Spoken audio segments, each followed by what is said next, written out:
या ना आए, कोई चोटिल हो जाए, मेहनत करे, लेकिन एक स्तर तक पहुंच जाए तो उसका भविष्य सुरक्षित किया जाए, खिलाड़ी के मन से अपने भविष्य की असुरक्षा निकाल दी जाए। इन बातों को लगते हुए कांग्रेस की पूर्ववर्ती सरकार, हरियाणा की सरकार ने खेल नीति बनाई 2004-05 में, जिस खेल नीति को पदक लाओ पद पाओ की नीति भी कहा गया, जिसके 3 पहलू थे।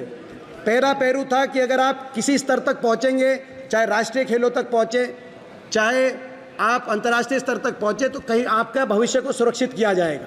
इस नीति के तहत 500 से ज़्यादा अलग अलग पदों पे खिलाड़ियों की नियुक्ति हरियाणा सरकार ने की उस समय, जिसमें डीएसपी लेवल पे चाहे वो अंतर्राष्ट्रीय पहलवान योगेश्वर दत्त हो, चाहे अंतर्राष्ट्रीय मुक्केबाज विजेंद्र सिंह हो, चाहे अंतर्राष्ट्रीय पहलवान बबीता फोगाट हो, इन सभी खिलाड़ियों को डीएसपी से लेकर और अन्य पदों के ऊपर हरियाणा सरकार में मौका दिया गया। दुर्भाग्य की बात है सर कि जो नीति थी पदक लाओ पद पाओ, नियुक्तियां देने की नीति, पिछले 10 वर्ष से जो भाजपा की सरकार है इस नीति पे रोक लगाने का काम किया।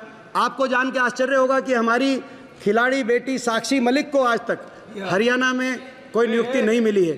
पिछले ओलंपिक के हमारे खिलाड़ी, पिछले ओलंपिक के मेडल विजेता रवि दहिया, नीरज चोपड़ा, इनको अभी तक हरियाणा सरकार में कोई नियुक्ति देने का काम नहीं किया गया।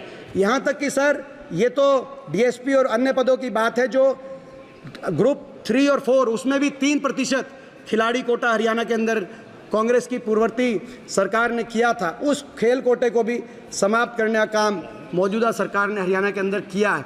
और खिलाड़ियों को जो डीएसपी लगाए गए थे, वो डीएसपी खिलाड़ी सर जो है उनको प्रमोशन तक नहीं दी गई है इन 10 वर्षों में।